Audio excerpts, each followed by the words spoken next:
A very good morning, students. Welcome to Shivali Group of Institution online classes. So, students, in my previous lecture, I have discussed you Geography chapter, Africa location, political division and physical features for class 7. And now today I will continue the same chapter. So, in my previous lecture, I have discussed you the location and extent and political division of Africa continent. And now today I want to discuss the major physical features of Africa continent. So as you all know, Africa is the second largest continent next to Asia. तो ये जो हमारा Africa continent है, Asia के बाद हमारा second largest continent है, ठीक है। तो इसके फिजिकल फीचर्स की अगर हम बात करें तो these are the physical features of Africa continent like desert regions, African plateaus, lowland and basins, rift valley and drainage. So I want to discuss one by one. Now first physical feature of Africa is desert region. ठीक है, तो 1/3 of Africa is covered by the Sahara desert. तो mostly जो 1/3 part है Africa का वो हमारा Sahara desert से कवर्ड है. It is one of the largest desert in the world. तो जैसा कि आप जानते होंगे ये हमारे वर्ल्ड का लार्जेस्ट डेजर्ट है, ठीक है. The surface is not uniform. इसका जो सरफेस होता है वो हमारा यूनिफॉर्म नहीं है. There are few highlands. तो इस तरह के इस डेजर्ट रीजन में कुछ हाईलैंड्स भी पाए जाते हैं, जैसे कि तिब्बती प्लेट्यू हो गया और अगार प्लेट्यू हो गया, ठीक है. तो इट हैज सर्वेल ओशंस. तो यहाँ पे बहुत सारी हमारी ओशंस भी पाई जाते हैं. ओशंस होता है वेयर वाटर इज अवेलेबल, ठीक है, जहां पर हमारा पानी होता है, where water is available. Okay, that is called oceans, ठीक है. तो ये बहुत सी जगह में हमारे ओशंस भी पाई जाती है जहां पर हमारा वाटर मिलता है, ठीक है. इसके अलावा हमारे इसका जो एक्सटेंट की अगर हम बात करें तो हमारा Red Sea in the east to Atlantic Ocean in the west. तो इसका जो ईस्ट में रेड सी से लेकर साउथ में इसके वेस्ट में इसके अटलांटिक ओशन तक इसका एक्सटेंशन है.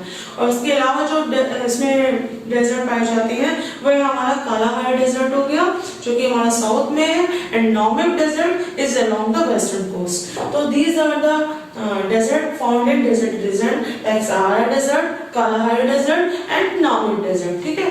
Now next physical feature is African plateau. तो as you know plateau is just like a table land. तो ये जो प्लेट्यूज होते हैं इनकी जो शेप होती है वो टेबल की तरह होती है, because it is just like a table land, so it is called table land. Okay, तो प्लेट्यू की बात करें तो अफ्रीका, जैसा कि आप जानते हो कि Africa on the whole is known as plateau continent. तो अफ्रीका को हम लोग प्लेट्यू कॉन्टिनेंट भी बोलते हैं, ठीक, plateau continent. Clear? Africa continent को हम लोग प्लेट्यू कॉन्टिनेंट भी कहते हैं. It is made up of old volcanic composed of old hard crystalline igneous and metamorphic rocks. तो इसका अगर फॉर्मेशन की बात करें तो हमारे ओल्ड इग्नियस मेटामॉर्फिक रॉक्स इसका फॉर्मेशन होता है, ठीक है. African plateaus extend from South Africa to northern Sahara. तो अफ्रीकन प्लेट्यूज का जो एक्सटेंशन है वो हमारा साउथ अफ्रीका से लेकर हमारा नॉर्दर्न सहारा तक है और जिनेविया तक है, ठीक है. तो African plateau is further divided into number of small plateaus. तो जो हमारे अफ्रीकन प्लेट्यूज है वो भी हमारे बहुत छोटे छोटे प्लेट्यूज में डिवाइड है, ठीक है. The height of this plateau is greater in the south and decreases towards north. तो इन प्लेट्यूज की अगर हाइट की बात करें तो साउथ में इनकी हाइट बहुत ऊंची होती है, but when it move towards the north, लेकिन जब ये नॉर्थ की ओर जाते हैं it's height is decreases. Okay, इनकी हाइट क्या हो जाती है, कम हो जाती है. Now next is lowland and basins. तो lowland जो हमारे होते हैं वो that are called plains, plain area. Highland होते हैं हमारे mountains, lowland होते हैं हमारे plain areas, ठीक है. तो Africa does not have large lowlands or plain. तो अफ्रीका में हमारे ऐसे बहुत से large lowlands और plain नहीं है. They are narrow coastal plains which are flanked by plateau escarpment. तो बहुत ही यहाँ पे narrow coastal plains पाए जाते हैं जो कि हमारे plateau escarpment से फ्लैंक होते हैं, ठीक है. तो the coastal plains are wide in Mozambique, Somalia and Geneva coast in West Africa. तो जैसा कि आप जानते हो कि प्लेन्स का फॉर्मेशन कैसे होता है, deposition of silt brought by the reverse. मतलब फिर नदियां अपने साथ जो सिल्ट लेकर आती हैं मतलब वो बहुत ही फर्टाइल होती है. That is made up of alluvial soil, क्योंकि वो हमारी एलुवियल सॉइल से बनी होती है. तो it is very suitable for the cultivation. तो they are very easy to live in a plains rather than mountainous or desert regions. तो mountainous और desert regions के comparatively plains में रहना बहुत ही suitable होता है because people can find favorable climates in this plain region. Okay, तो जो plain का formation जैसे कि मैं बोल रहा था कि नदियों से होता है, so it is very fertile. ठीक है. However, there are number of river valley plains and basins. तो बहुत से river valley plains और basins अफ्रीका में मिलते हैं, जैसे कि हमारा Orange basin in South Africa, Congo basin in Central Africa, Lake Chad basin in Chad and Niger basin in Nigeria in West Africa. ठीक है. मैनी ऑफ दीज बेसिन, तो ये जो हमारे बेसिन्स होते हैं इनको हम लोग बोलते हैं inland drainage basin. Inland drainage basin, ये हमारे क्या होते हैं? इनलैंड ड्रेनेज बेसिन होते हैं. ये ऐसे बेसिन होते हैं जिनका डेवलपमेंट होता है जब हमारी जो रिवर्स होती हैं वो ओशन में मतलब सी में फ्लो ना करके लेक में फ्लो करती है. ठीक है. जैसे कि हमारा हो गया Chad basin. Okay. Now next physical feature is mountains. Okay. Next जो हमारा फिजिकल फीचर है वो हमारा है माउंटेन्स. माउंटेन्स.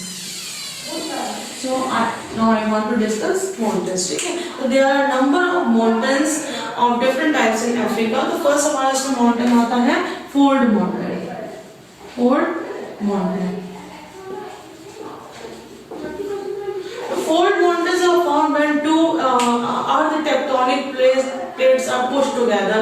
तो जो fold mountain का जो formation होता है वो जो due to compressive force की वजह से जो हमारी plates होती हैं वो आपस में क्या करती है? टकराती है. तो उनमें क्या आ जाते हैं? उनमें cracks या folds आ जाते हैं. ठीक है.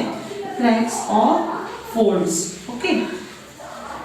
due to compressive force. ठीक है. तो हमारे अर्थ क्रस्ट में कंप्रेसिव फोर्स की वजह से जो हमारे फोल्ड और क्रैक्स आ जाते हैं जिससे हमारे फोल्ड माउंटेन्स का फॉर्मेशन होता है. ठीक है. तो द कैप रेंजेस, तो अफ्रीका में जो हमारी कैप रेंजेस हैं, द कैप रेंजेस. ओके.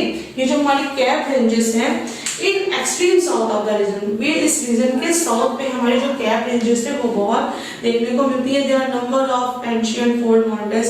तो बहुत ही यहाँ पे एंशिएंट फोल्ड माउंटेन्स पाए जाते हैं.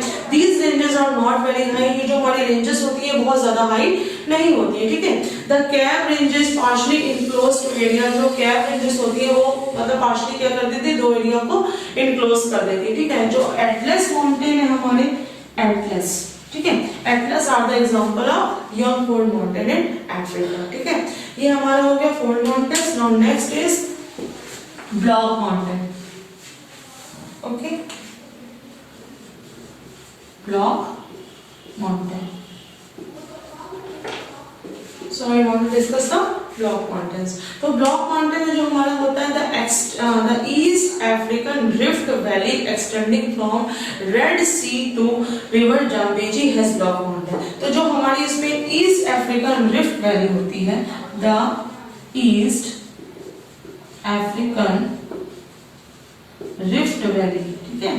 द ईस्ट अफ्रीकन जो हमारी रिफ्ट वैली है, अगर उसके एक्सटेंशन की बात करें तो the east African rift valley जिसका एक्सटेंशन होता है रेड सी से हमारा जाम्बेजी रिवर तक, वही हमारे क्या है? ब्लॉक माउंटेन्स है. तो ब्लॉक माउंटेन्स के एग्जांपल की बात करें तो mount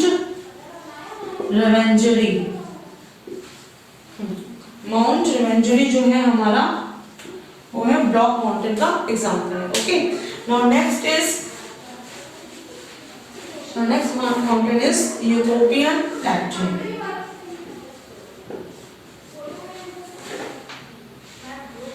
Ethiopian highlands. Okay. Next हमारे जो mountains हैं वो हमारे आते हैं Ethiopian highlands. ठीक है. तो most of the highest peak of the Africa continent are volcanic mountains. तो mostly जो हमारे अफ्रीका कॉन्टिनेंट की peaks हैं, चोटियां हैं, मतलब जितनी भी ऊंची चोटियां हैं वो हमारी क्या है? Volcanic mountains. ठीक है. तो वोल्केनिक माउंटेन्स का फॉर्मेशन जैसा कि मैंने आपको बताया था ड्यू टू वोल्केनिक इरप्शंस. तो वोल्केनिक इरप्शन से क्या होता है कि जो हमारा लावा निकलता है जब वो जम जाता है, फ्रीज हो जाता है, then it form a volcanic mountains. तो वो क्या करने लगता है? वोल्केनिक माउंटेन्स का फॉर्मेशन करने लगता है. ठीक है. तो माउंट किलिमंजारो किलीमंजारो। तो माउंट किलीमंजारो जो कि हमारे अफ्रीका कॉन्टिनेंट में, वो it is example of volcanic mountain and it is the highest mountain in Africa. Okay, highest mountain in Africa, that height is 5895 metre. ठीक है, 5895 मीटर। तो Kilimanjaro is an example of volcanic mountain and it is the highest mountain in Africa continent, that height is 5895 metre. ठीक है, इसके अलावा हमारे mount Kenya हो गए, माउंट एल्गन हो गए, Mount Cameroon, Mount Kilimanjaro, the Ethiopian highlands and the Mount Rwenzori और other important volcanic mountain that are found in Africa continent। Clear? Now next is residual mountains. Residual mountains, okay. Fourth type में जो हमारा mountain था वो हमारा है residual mountains. ठीक है, तो इसमें हमारे अगार हो गए, ठीक है, Ahaggar and Tibesti, Ahaggar and Tibesti. Okay, Ahaggar and Tibesti in North Africa are the example of residual mountains. So students, there are four types of mountains: fold mountains, block mountains, Ethiopian highlands and the residual mountains. I hope you understand. Now next physical feature is Rift Valley.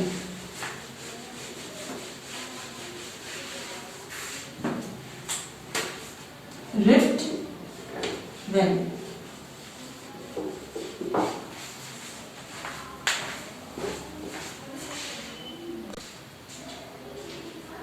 Now next physical feature is rift valley. ठीक है, तो rift valley यानी होता है बच्चों भ्रंश घाटी, इसको हम लोग हिंदी में बोलते हैं भ्रंश घाटी।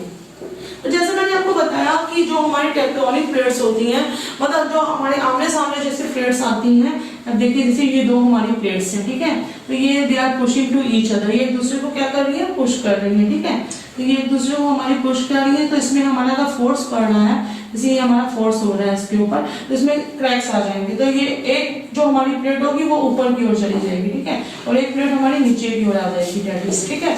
तो जो ऊपर की प्लेट होगी डेट फॉर्म्स अ माउंटेन, वो हमारी क्या फॉर्म करेगी, माउंटेन को फॉर्म करेगी, और जो हमारी नीचे वाली प्लेट है जो हमारी, वो हमारी करेगी रिफ्ट वैली को form. Clear? Rift valley, is it clear? चाहे भ्रंश घाटी, ठीक है। तो रिफ्ट वैली है the prominent physical feature of Africa is the rift valley.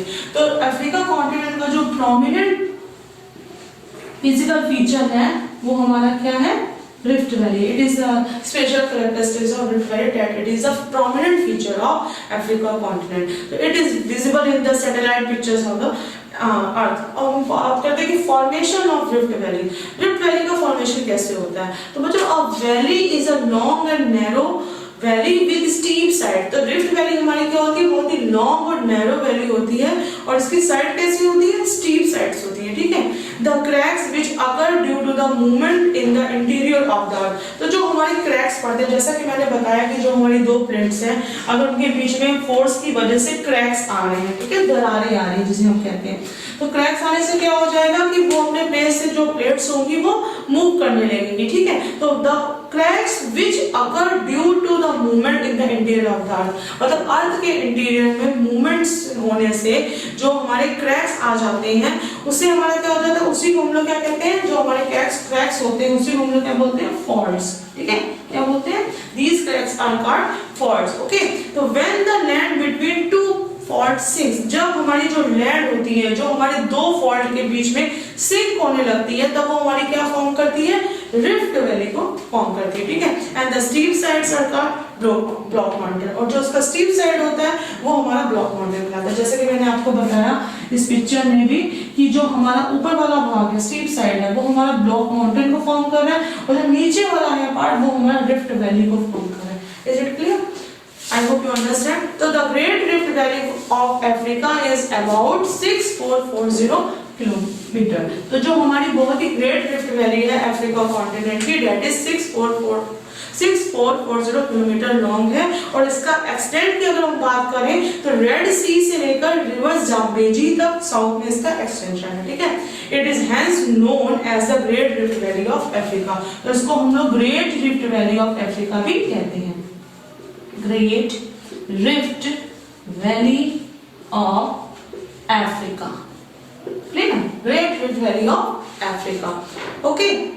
It has a chain of Rift Valley and has number of deep lakes. तो इस Africa continent में बहुत सी रिफ्ट वैली पाई जाती हैं, बहुत ही लेक्स पाई जाती हैं. जैसे कि हमारी लेक्स की हम अगर बात करें तो there are so many lakes that are found in Africa continent like Lake Rukwa, Lake Tanganyika,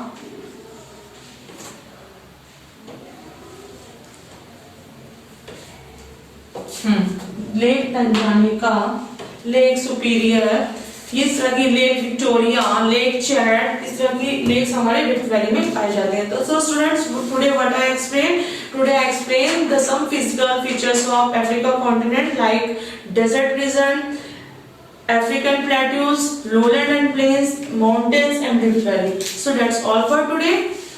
I will continue this chapter in my next video. Thank you for attending the class.